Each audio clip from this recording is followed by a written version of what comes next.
ओम नमो भगवते वासुदेवाय। तुलसी विवाह पौराणिक कथा। एक बार शिव ने अपने तेज को समुद्र में फेंक दिया। उससे एक तेजस्वी बालक ने जन्म लिया। यह बालक आगे चलकर जलंधर के नाम से पराक्रमी दैत्य राजा बना। इसकी राजधानी का नाम जलंधर नगरी था। दैत्यराज कालनेमी की कन्या वृंदा का विवाह जलंधर से हुआ। जलंधर महाराक्षस था। अपनी सत्ता के मद में चूर उसने माता लक्ष्मी को पाने की कामना से युद्ध किया, परंतु समुद्र से ही उत्पन्न होने के कारण माता लक्ष्मी ने उसे अपने भाई के रूप में स्वीकार किया। वहां से पराजित होकर वह देवी पार्वती को पाने की लालसा से कैलाश पर गया। भगवान देवाधिदेव शिव का ही रूप धरकर माता पार्वती के समीप गया, परंतु माँ ने अपने योग बल से उसे तुरंत पहचान लिया। तब वहां से अंतर्ध्यान हो गई। देवी पार्वती ने क्रुद्ध होकर सारा वृत्तांत भगवान विष्णु को सुनाया। जलंधर की पत्नी वृंदा अत्यंत पतिव्रता स्त्री थी। उसी के पतिव्रत धर्म की शक्ति ने जलंधर ना तो मारा जाता था और ना ही पराजित होता था। इसलिए जलंधर का नाश करने के लिए वृंदा के पतिव्रत धर्म को भी भंग करना बहुत आवश्यक था।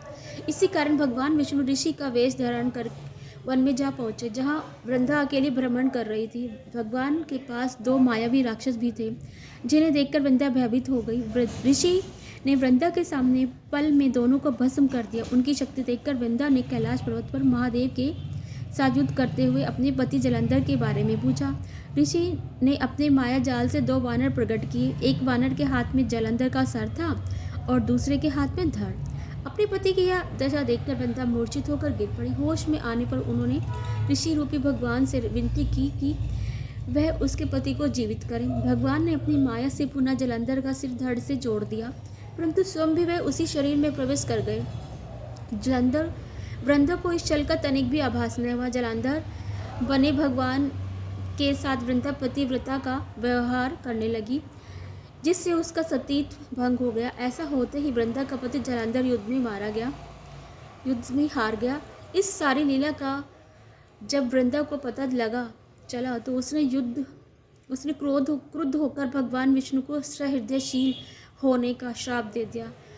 अपने भक्त के श्राप को भगवान विष्णु ने स्वीकार किया और शालिग्राम पत्थर बन गए। सृष्टि के पालनकर्ता के पत्थर बन जाने से ब्रह्मांड में असंतुलन की स्थिति हो गई। यह देखकर सभी देवताओं ने वृंदा से प्रार्थना की कि वह भगवान विष्णु को श्राप मुक्त कर दे। वृंदा ने भगवान विष्णु को श्राप मुक्त कर स्वयं आत्मदाह कर लिया। जहाँ वृंदा भस्म हुई वहाँ तुलसी का पौधा होगा। भगवान विष्णु ने वृंदा से कहा, हे वृंदा, तुम अपने सतीत्व के कारण मुझे लक्ष्मी से भी अधिक प्रिय हो गई हो।